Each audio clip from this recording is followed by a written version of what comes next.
there will be time for you to read the instructions and questions, and you will have a chance to check your work. All the recordings will be played once only. The test is in 4 sections. Write all of your answers in the listening question booklet. At the end of the real test, you will be given 10 minutes to transfer your answers to an answer sheet. Now turn to Section 1 of your booklet. Section 1. You are going to hear a conversation between an agent and a student.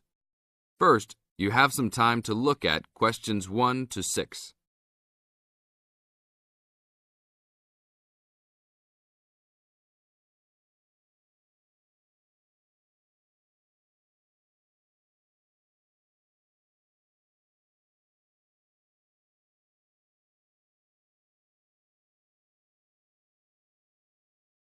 Now listen to the tape and answer the questions.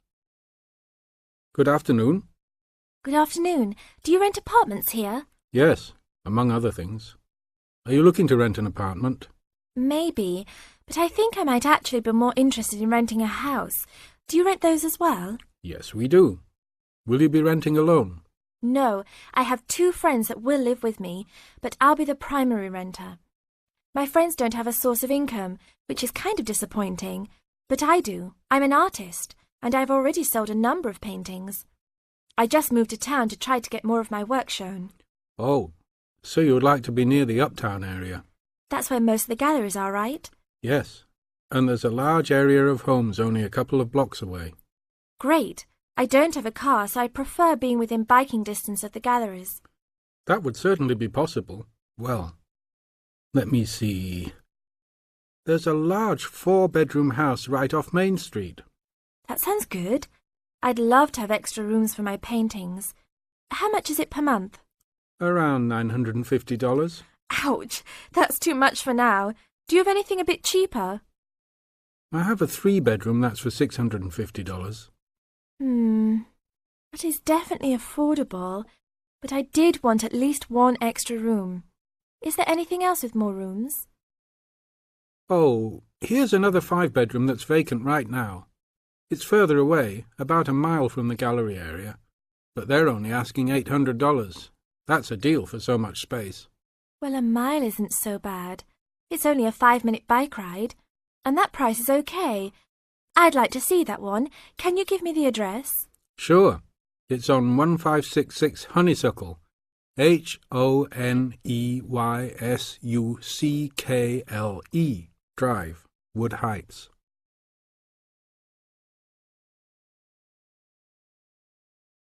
Now look at questions 7 to 10.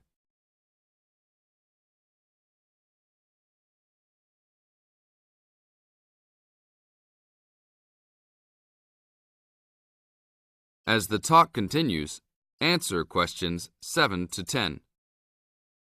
Such a lyrical street name. I like it. Is it furnished? Partially. It has a couch and chairs, a dining table, refrigerator and stove, a wardrobe, a couple of dressers and such, but no beds.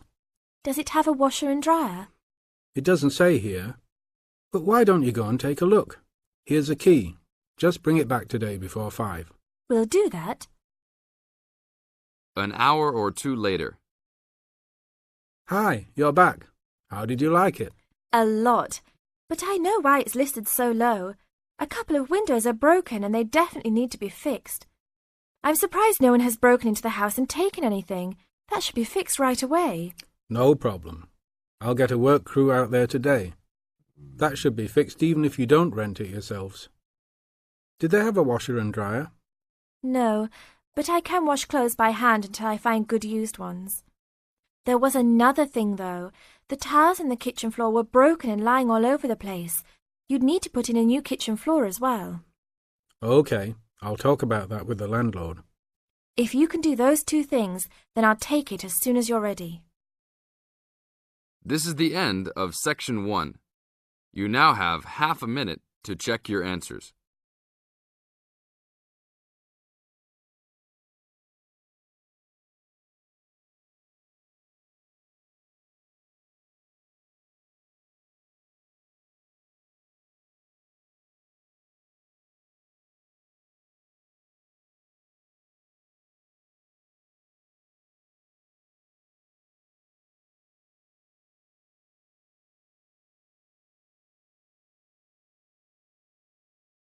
Now turn to Section 2. Section 2. You are going to hear a talk given by Dr. Wallace. First, you have some time to look at questions 11 to 20.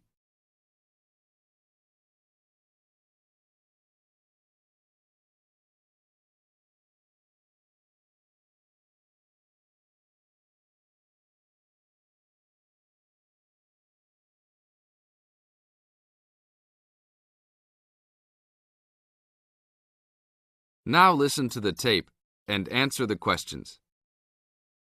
Good afternoon. I'm glad you all found your way here. Now I'd like Dr. Wallace to introduce us to the Arboretum. Good afternoon. Although at first glance the Arboretum may look like a park, it is a research and teaching facility that also provides a place for people to develop a positive relationship with nature. When the University of Wisconsin-Madison purchased the land, mostly during the 1930s, much of it bore little resemblance to its pre-settlement state. Instead, it had been turned into cultivated fields and pastures that had fallen into disuse. The university's Arboretum Committee decided early on to try to bring back the plants and animals that had lived on the land before its development.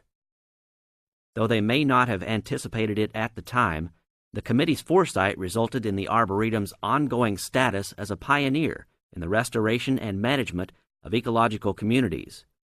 In focusing on the re-establishment of historic landscapes, particularly those that predated large-scale human settlement, they introduced a whole new concept in ecology, ecological restoration, the process of returning an ecosystem or piece of landscape to a previous, usually more natural condition. Madison was a fast-growing city in the 1920s. Fortunately, some leading citizens recognized the need to preserve open space for Madison's residents. Most of the Arboretum's current holdings came from purchases these civic leaders made during the Great Depression. In addition to inexpensive land, the Depression brought a ready supply of hands to work it. Between 1935 and 1941, crews from the Civilian Conservation Corps were stationed at the Arboretum and provided most of the labor needed to begin establishing ecological communities within the Arboretum. Efforts to restore or create historic ecological communities have continued over the years, with the result that the Arboretum's collection of restored ecosystems is not only the oldest, but also the most extensive such collection. In addition to these native plant and animal communities, the Arboretum, like most arboreta, has traditional collections of labeled plants arranged in garden-like displays. These horticultural collections, featuring trees and shrubs of the world, are the state's largest woody plant collections. This is the end of Section 2. You now have half a minute to check your answers.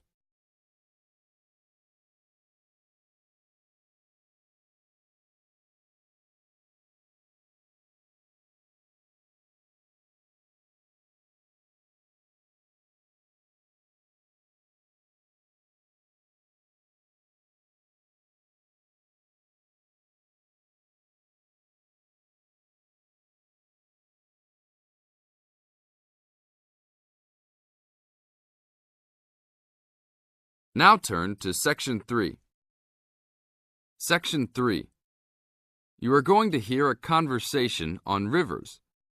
First, you have some time to look at questions 21 to 25.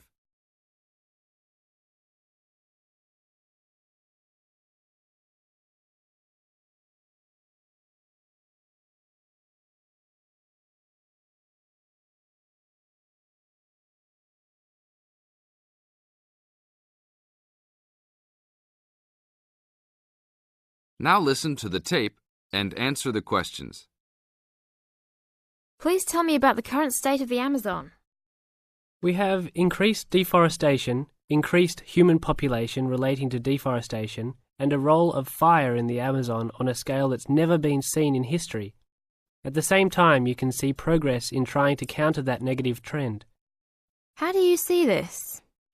We see this in the creation of national parks and indigenous areas, and efforts to fund sustainable development activities for locals. We see both good and the bad, and it's going to be a race to finish. I understand that you started the Minimum Critical Size of Ecosystems project. Could you tell me about it? A number of years ago, it became apparent that those practicing conservationists didn't have the scientific information available to properly design a conservation area. They didn't know how big it had to be, right? People were learning that as forests fragment, the fragments begin to shed species after they become isolated, so they end up becoming poor examples of what they had been. This relates to the size of the fragment. Do people still study this? Yes, there is a rich subfield of conservation biology that looks at the efforts of fragmentation.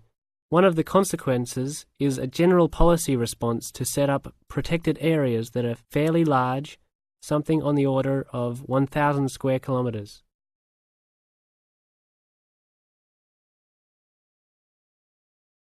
Now look at questions 26 to 30.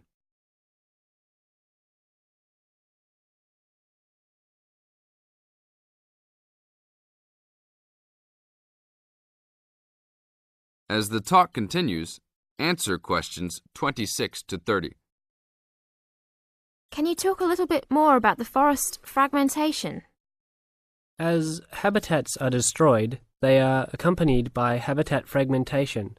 So when 50% of a forest is lost, the remaining 50% being is not one large block, but smaller pieces, which makes the conservation problem even worse than saying that 50% has been lost. And this affects not just forest, but species diversity, correct? In terms of species loss, we can't give you precise numbers about how many species are lost because of these fragmented landscapes, but we're beginning to get close to where we can make that estimation. And so one of the policy responses to all of this, beyond just trying to create large protected areas, is to try and reconnect the fragments. You've been active in many projects studying the Amazon region over the years.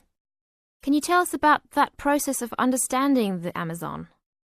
When people first started looking at conservation priorities, there was not much information about the geography of plant and animal species.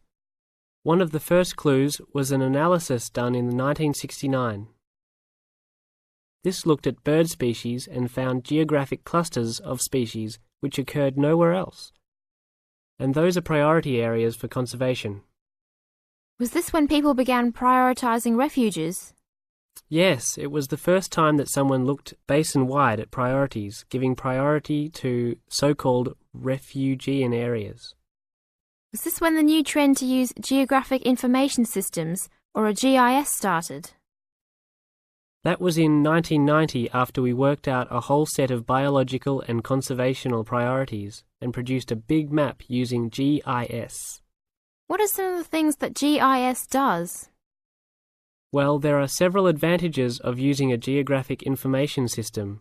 First, you can continually update the system so that it's now a constantly changing picture. You can actually watch changes. Then you can include large amounts of data, including information about the vectors of development.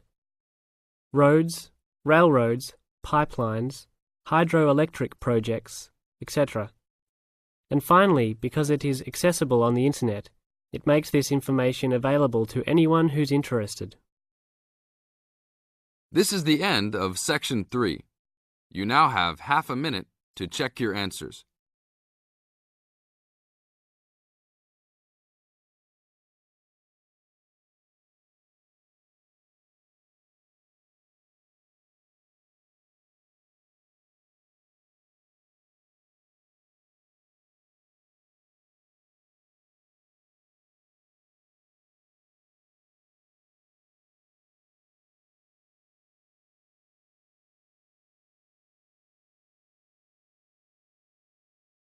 Now turn to Section 4.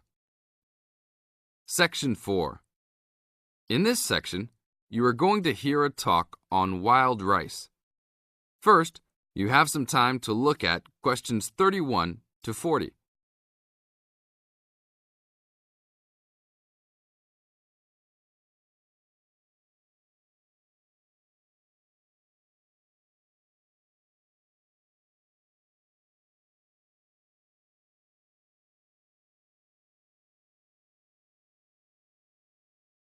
Now listen to the tape and answer the questions. Good morning.